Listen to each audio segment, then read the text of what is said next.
मेरे भाई बहनों, मैं एक छोटी सी घटना, एक छोटी सी कथा आपको निवेदन करती हूं। अगर उसको सुनने के बाद आपका थोड़ा सा भी विवेक काम कर जाए तो शायद ये कथा, ये जो घटना है, हमारे पूरे जीवन को बदल के रख देगी, पूरे जीवन क्रम को बदल के रख देगी। मेरे भाई बहनों, एक बार की बात है, एक बार एक संत भगवान एक राजा के नगरी से होके गुजर रहे थे। मेरे भाई बहनों, राजा को जैसे इस बात की सूचना मिली कि एक बाबा जी मेरे नगरी से होके जा रहे हैं, राजा वहां पर पहुंच गए और सबसे पहले जाके प्रणाम किया। मेरे भाई बहनों, शास्त्रों की मर्यादा कहती कि संत चरणों में हमें अपना शीश झुकाना चाहिए। जो व्यक्ति संत चरणों में शीश झुकाता है, उससे बड़ा भाग्यशाली व्यक्ति मेरे भाई बहनों दुनिया में कोई नहीं होता है।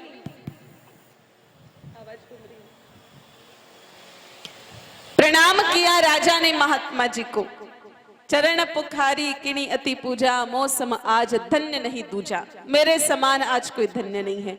फिर अल्पाहार करवाया और उसके पश्चात मेरे भाई बहनों, महात्मा जी के मन में बात आई कि अब मुझे यहां से जाना चाहिए, क्योंकि चलता हुआ साधु और बहता हुआ पानी ही हमेशा अच्छा लगता है।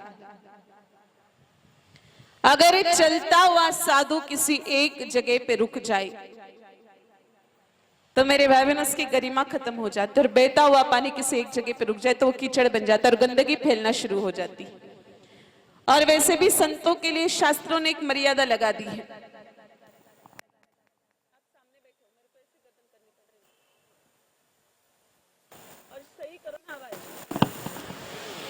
मर्यादा लगा रखी है कि एक संत को एक जगह पर उतनी ही देर रुकना चाहिए जब तक एक गाय माता जी का दूध नहीं निकाला जाता है, जब तक एक गाय माता जी का दोहन नहीं किया जाता है। तो मेरे भाई बहनों, सभी लोगों ने मिलकर के प्रार्थना की बाबूजी के चरणों में कि बाबूजी थोड़ा सत्संग हो जाए, थोड़ा सत्संग सुना दो। राजा की तरफ देख करके मेरे भाई बहनों, महात्मा जी ने देखा कि राजा to बड़े संस्कारी है, ऐसी कोई चीज नहीं कि राजा की कोई कमी हो संस्कारों में, लेकिन राजा सत्संगी नहीं है। और सत्संग ही संतों की मुख्य मेरे भाई बहनों आशीर्वाद होता है। सत्संग संतों का मुख्य वरदान होता है। सत्संग संतों की देन है इस संसार को। इसलिए महात्मा जी ने सोचा कि मैं सत्संग सुना देता हूं। लेकिन मेरे भाई बहनों, बात वही आ गई कि शुरुआत कहां से करूं, क्योंकि अब तक ना पहले कभी राजा मिले ना महात्मा जी मिले, और सत्संग भी वैसा होना चाहिए जैसे सामने वाले को पच जाए। अगर राजा को समझ में नहीं आए तो सत्संग सुना करके कोई मतलब नहीं है। इसलिए मेरे भाई बहनों, शुरुआत की महात्मा जी ने कहा, राजन आप सुबह कितने बजे उठते हो? एक बात का जवाब, तो आप सुबह कितने बजे उठते हो और उठते ही सबसे पहले क्या काम करते हो? अब मेरे भाई बहनों, इस सवाल का जवाब राजा सोचने लग गया कि क्या दूं।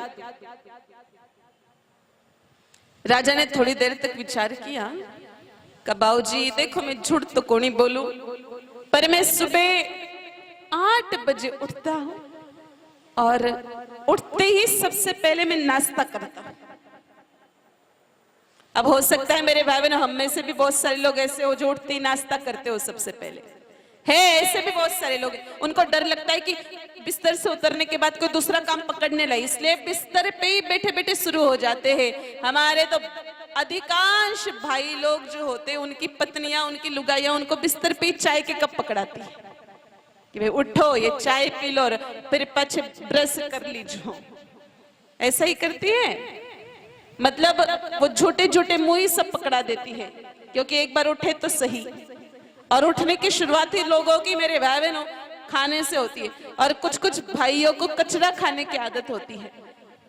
पूड़ियाँ खाने की आदत होती ना, वो तो अपने बिस्तर के नीचे ही, अपने तकिए के नीचे ही पूड़ी डाल के रखते हैं, उठते ही सीधा जो डाली मुंह में और फिर अपना पैर जमीन पर रखते हैं। ऐसा हो रहा है अपने देश में भी, अपनी देश का चित्र है और किसी दूसरे देश का चित्र नहीं है। तो ये कितनी गंदी बात है मेरे भाई बहन। उठते ही परमात्मा ने जो दिव्य मंदिर रूपी शरीर हमको दे रखा है और उसी को मेरे भाई बहन सुबह सुबह हम कचरा डाल करके गंदा करते जा रहे हैं। अब इधर राजा ने ये बात कही कि बावजू में तो देरी से उठता और उठते ही सबसे पहले नाश्ता करता हूं, तो राजा को तो डांट मिल गई। महात्मा जी ने कहा राजा गलत है, आपको सुबह जल्दी उठना चाहिए और उठते ही सबसे पहले स्नान करना चाहिए। स्नान करने के लिए आपको नदी पर जाना जरूरी है। और इस सत्संग सुना करके मेरे भाई बहनों महात्मा जी ने वहां से प्रस्थान कर लिया। आज दिन भर राजा ने कामकाज किया और कामकाज करने के बाद राजा के मन में प्रश्न आया कि अरे महात्मा जी आए थे, महात्मा जी बोल करके गए कि थोड़ा जल्दी उठ करके नदी पर स्नान करने के लिए जाया करो, तो एक दिन तो ट्राई कर लेते हैं कि क्या होता है।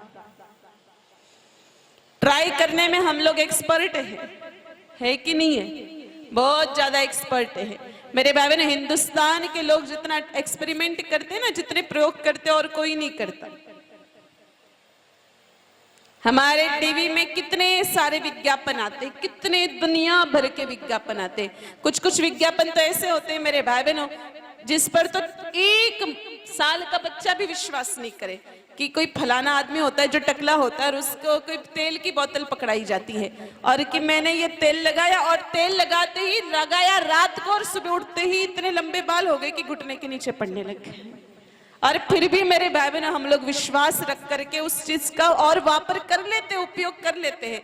हमारे जैसे भोले तो इस संसार में और कोई है ही नहीं। तो ऐसे ही महात्मा जी ने सोचा कि मैं भी करके देखता हूँ। महात्मा जी के कहे अनुसार राजा ने सोचा एक दिन सुबह जल्दी उठ के देखता हूँ। राजा दूसरे दिन सुबह जल्दी उठ गए। कोई अलार्म की आवश्यकता नहीं पड़ी राजा को। मेरे भाई बहनों आपको भी सुबह जल्दी उठना हो तो रात को सोते समय संकल्प लेकर के सो कि सुबह हमको जल्दी उठना, आपकी नींद जल्दी जग जाएगी। बहुत सारे लोग सुबह 10-10 बजे तक बिस्तर में पड़े रहते हैं। जिन लोगों की नींद जल्दी नहीं खुलती मेरे भाई बहनों उन पर परमात्मा की कृपा नहीं होती। एक बात ध्यान रखना, जिनकी बिना किसी भी साधन के नींद सुबह जल्दी खुल जाती वो परमात्मा के लाडले भक्त होते हैं। तो सुबह सुबह राजा जल्दी उठ गए। आज संतों के सानिध्य से परमात्मा की कृपा के पात्र बन गए थे। और सुबह जल्दी उठने के बाद मेरे भाई बहनों राजा स्नान के लिए नदी पर गए। राजा ने स्नान किया। स्नान के भी 3 प्रकार होते हैं। पहला होता है सात्विक स्नान, दूसरा होता है राजसी स्नान और तीसरा होता है तामसी स्नान। सात्विक स्नान मेरे भाई बहनों देवता करते हैं और ये स्नान होता है ब्रह्म मुहूर्त से भी पहले। दूसरा स्नान होता है राजसी स्नान। राजसी स्नान मनुष्य करता है और ये ब्रह्म मुहूर्त में होता है, सूर्य भगवान आने से पहले हो जाता है। और तीसरा होता है तामसी स्नान जो राक्षस करते हैं। और मेरे भाई बहनों ये स्नान होता है सूर्य नारायण भगवान की उपस्थिति में, मतलब उजाला होने के बाद में। तो मेड़ता के लोग कौन से नंबर का स्नान करते हैं?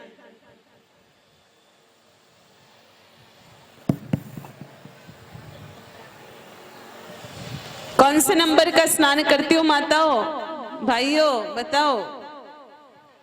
5 नंबर तो मैंने कहा ही नहीं, इतना 4 नंबर कहा। ये कौन सा स्नान है? अच्छा, इसके आगे और स्नान है दानवों का, फिर असुरों का, उस नंबर का, चौथा, 5वां, 6वां।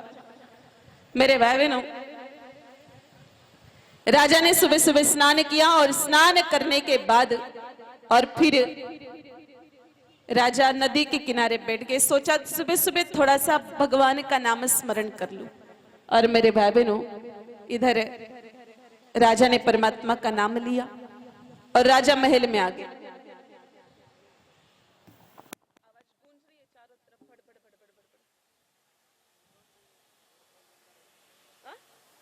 अभी पहले भी तो चली रही थी और तुम सामने क्यों नहीं बैठ रहे भैया? मेरे को 2-2 मिनट में तो 2 मिनट नहीं बैठ सकते तुम धूप में, या तो अंदर चले जाओ फिर गाड़ी में।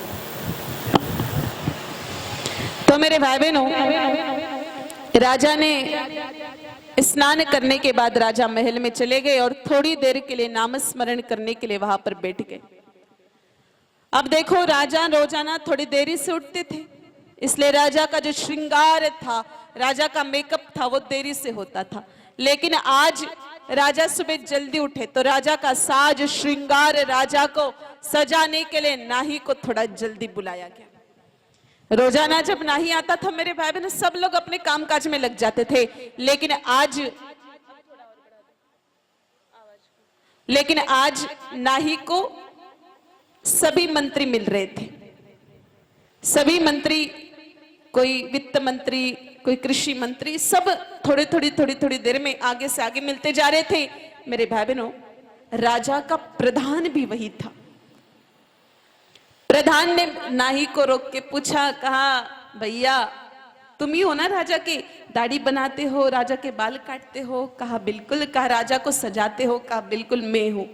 कहा भैया तुम तो बड़े भाग्यशाली हो कि राजा की सेवा करने का मौका मिलता है, राजा के साथ रहने का मौका मिलता है, बाकी हम जैसे लोगों को तो ऐसा मौका नहीं मिलता।